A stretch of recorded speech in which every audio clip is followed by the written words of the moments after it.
இந்த பர்த்டே ஃபங்க்ஷன்ல நான் கொடுத்த அந்த முத்தம் கொடுத்த அந்த வீடியோவை மட்டும் அனுப்புறாங்க. அது ரொம்ப கவர்ச்சியான ஆபாசமான வீடியோலாம் கிடையாது, ரொம்ப சாதாரணமா ஒரு வீடியோ, முத்தம் கொடுக்குற ஒரு வீடியோ. ஆனா அந்த டைம்ல நான் இந்த நியூஸை உலகத்துக்கு சொல்லாததுனால திடீர்னு ஒருத்தன் வெளியில வந்துட்டு இந்த மாதிரி பாஸ்டர் வந்து ஒரு பொண்ணோட இருக்கிறான்னு சொன்னா எல்லாரும் என்ன தப்பா நினைப்பாங்கன்னு சொல்லிட்டு தான் நான் அதுக்கு பயந்து போய் நீங்க அதை ரிலீஸ் பண்ணாதீங்கடான்னு சொன்னேன். அதை வச்சு என்னை மிரட்டி அதுக்கு பின்பதாக என்ன செய்றாங்கன்னா 21 என் பர்த்டே அன்னைக்கு நைட் 21 இந்த வீடியோவை எல்லாருக்கும் அனுப்புறாங்க. இது எல்லாருக்கும் தெரியும், என் மனைவி உள்பட. 21 நைட்டு 11:45 என்ன ஃபோன் பண்ணி சொல்றா, நீ உயிரோட இருக்காது, நீ செத்துரு. இந்த வார்த்தையெல்லாம் கேட்கும்போது எனக்கு ரொம்ப கஷ்டமா இருந்தது. ஒரு பக்கம் ஊழியம் போயிட்டு இருக்குது, ஒரு பக்கம் நான் பாடல் எழுதிட்டு இருக்கிறேன், அது பண்றேன், நிறைய சேலஞ்சஸ் நான் ஃபேஸ் பண்ணிட்டு இருக்கிறேன். அப்போ இவங்களும் ஒரு பெரிய டீமா சேர்ந்துட்டு என்னை பழி வாங்க நினைக்கும் போது நான் கிட்டத்தட்ட செத்த பணமாகத்தான் தெரிந்தேன். எனக்கு ஒரே ஆறுதல் தேவ பிரசனம் மட்டும்தான். நான் ஆண்டவர்ட்ட போய் அழுவேன், ஆண்டவரே நான் இது தப்பா செஞ்சேன், இது ரைட்டா செஞ்சேன், என்ன இருந்தாலும் நீங்க என்னை பார்த்துக்கோங்க. நான் ஒரு நாளும் மனிதர்கள் என்னை பழிவாங்கவோ இதை பயன்படுத்தி என்னை அழிக்க நினைத்தால் அதுக்கு நீங்க ஒரு நாள் நீங்க சம்மதிக்க மாட்டீங்கன்னு தெரியும் ஆண்டவரே, நான் ஆண்டவர்ட்ட சொல்றேன். 21 நைட்டு என் பர்த்டே கெடுப்பதற்காகவே கரெக்டா இவங்க என்ன பண்றாங்கன்னா ஒரு வீடியோ ரிலீஸ் பண்றாங்க. இந்த வீடியோவை முக்கியமான ஆட்களுக்கும் எனக்கும் அதை ஃபார்வர்ட் பண்றாங்க.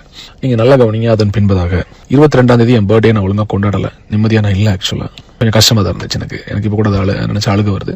பட் பரவாயில்ல. 27 சண்டே, 27 சண்டே. சோ என்னுடைய பர்த்டேக்கு ஒரு வாரத்துக்கு முன்பதாகவே என் சபையில இருந்து குறிப்பா இந்த அசோசியேட்டும் அவருடைய மனைவியும் எங்க சபை குரூப்ல, வாட்ஸ்அப் குரூப்ல ஒரு மெசேஜ் போடுறாங்க. எங்களுக்கும் இந்த சபைக்கும் இனி சம்பந்தம் இல்லை அப்படின்னு ஒரு மெசேஜ் போடுறாங்க.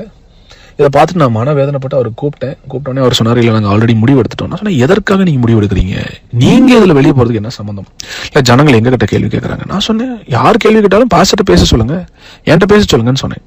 ஆனா இவர் தான் தலைவன் எனக்கு தெரியாம நான் அவர் சொன்னதை நம்பிட்டு சொன்னேன், சரி பிரதர், ஒருவேளை நீங்க இந்த ஊழியத்தை விட்டு வெளியே போறீங்கன்னா பார்த்து போய்க்கோங்க, பட் நான் உயிரோட இருக்கிற வரைக்கும் ஊழியம் பண்ணுவேன், நான் ஊழியத்தை செஞ்சுக்கிறேன், நான் பாத்துக்கிறேன்னு சொல்லிட்டு விட்டுட்டேன். நான் எதற்காக அமைதியா இருந்தேன்னா, அந்த சம்பவம் நடக்கும்போது என் மனைவி அங்கிருந்து எல்லாத்துக்கும் தலையாட்டிட்டு இருந்தா. இந்த ஆடியோ அவளும் கேட்பான்னு எனக்கு தெரியும்.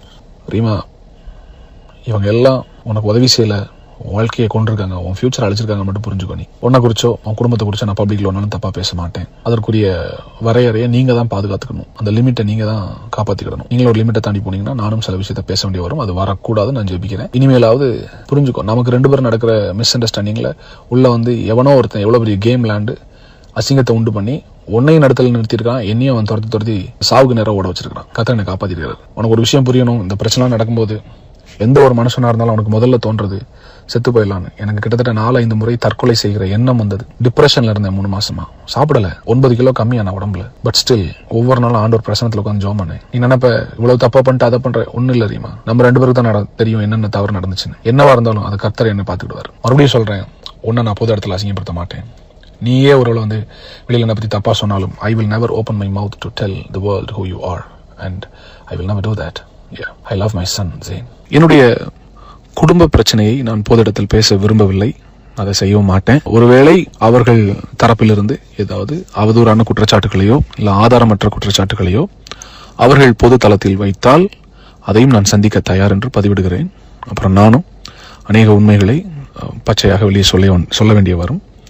அதற்கு எதிர்த்தரப்பினர் என்னுடைய ரீமாவுடைய குடும்பத்திலிருந்து அவங்க செய்ய மாட்டாங்க, கொஞ்சம் டீசெண்டா நடந்துக்கிடுவாங்க நான் நினைக்கிறேன். என் குடும்ப பிரச்சனையை நான் கிட்டத்தட்ட அநேக ஆண்டுகள் சந்தித்து வருகிறேன். ஆனால் நானும் அவளும் அதை மேற்கொண்டு ஜெபத்தினாலும் அறிவுரைகளினாலும் மேற்கொண்டு நாங்கள் அதை தொடர்ந்து செய்து கொண்டே வந்தோம். அந்த பிரச்சனை நான் அவசியப்படும் பொழுது சொல்றேன்னு சொல்லிட்டேன். அண்ட் பொது வளத்துல தான் சொல்ல மாட்டேன், பொது தளத்துல தான் சொல்ல மாட்டேன். நான் அது கடந்த ஒரு 2 வருடமாக கொஞ்சம் டாக்ஸிக்கா மாறி, குறிப்பா இந்த ஜூன் மாதத்திற்கு முன்பதாக சில காரியங்கள் நிமித்தமாக எனக்கும் அவளுக்கும் உண்டான சில வாக்குவாதங்கள், சில கான்வர்சேஷன்ஸ்ல நான் 2 முறை சொல்லியிருந்தேன். இதற்கு அப்புறமும் இந்த மாதிரி பிரச்சனை தொடர்ந்து நடந்தால் அது டிவோர்ஸை நோக்கி போக வாய்ப்பு இருக்கு, வேண்டான்னு சொன்னேன். அதன் பின்பதாகவும் அது நடந்தது. ஸோ அதனால நான் அதை முழுசா சொல்ல விரும்பல. ஸோ ஷார்ட்டா உங்களுக்கு நான் சொல்றேன். அதுல இருந்து நான் வெளியே வந்தேன். ஜூன் மாதமே நான் என்னுடைய வீட்டிலிருந்து வெளியே வந்து விட்டேன். ஜூன் மாதமே வந்துட்டு அதன் பின்பதாக நான் அவங்க கிட்ட சொன்ன காரியம், இது உலகத்திற்கு தெரிய வேண்டாம், நம்ம இதை நமக்குள்ளேயே சுமூகமாக முடித்து விடலாம் என்று ஜூன் முதல் வாரத்திலேயே நான் வீட்டில் பேசிவிட்டு தான் வெளியே வந்தேன். என்னன்னா, என்னுடைய ஊழியத்துல இந்த சபையை ஆரம்பிக்கும் பொழுது யாருமே என் கூட இல்லை.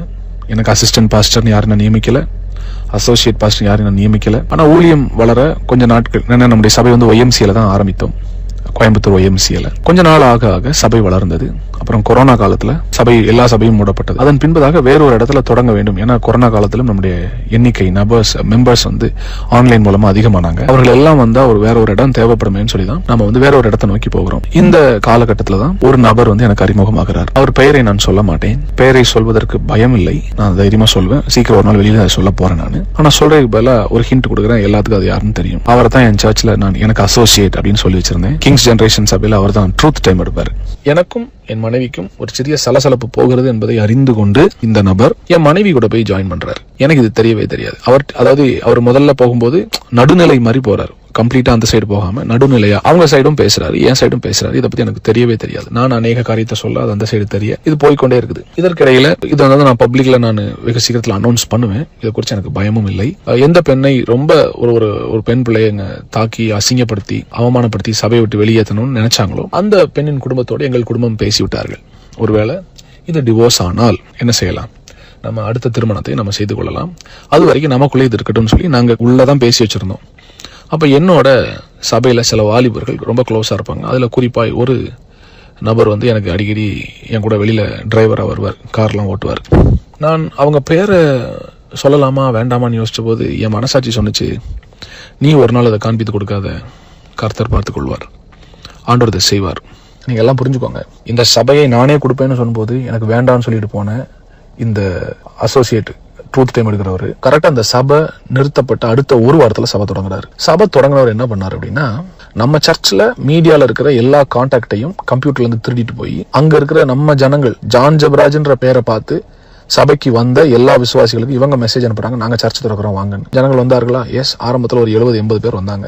ஆனா இப்ப நான் கேள்விப்பட்டேன் ஒரு 20-30 பேர் தான் போறாங்க. வந்தவங்க எல்லாம் இவர் என்ன சொல்லியிருக்காரு, பாஸ்டர் திடுன்னு விட்டுட்டு போயிட்டாரு, வேற வழி இல்ல, நான் சர்ச் நடத்துறேன், அவர் எப்போ வந்தாலும் அந்த சர்ச்சை நான் திருப்பி கொடுத்துருவேன். பிசாசுக்கு ஒரு வசனத்துல ஒரு இது உண்டு, அவன் பொய்யனும் பொய்க்கு பிதாவுமா இருக்கிறான். இவ்வளவு சொன்ன நீ ஏன்பா அன்னைக்கு இந்த வீடியோவை சபா மக்களுக்கு உன் போன்ல காமிச்ச? 40 லட்சம் ரூபா அவன் கேட்கும் போது பக்கத்துல தான் நீ நின்றுட்டு இருந்த. சபையை மூடினீங்களே, சபையை மூடிட்டு சாவியை எதுக்கு நீ உன் வீட்டுக்கு எடுத்துட்டு போன? உங்க அப்பா கட்டடம், நான் வாடகை கொடுக்குறேன், நான் அட்வான்ஸ் கொடுத்துருக்கேன், நான் தான் அந்த கட்டடத்தையே கட்டியிருக்கேன் மேல மாடியில.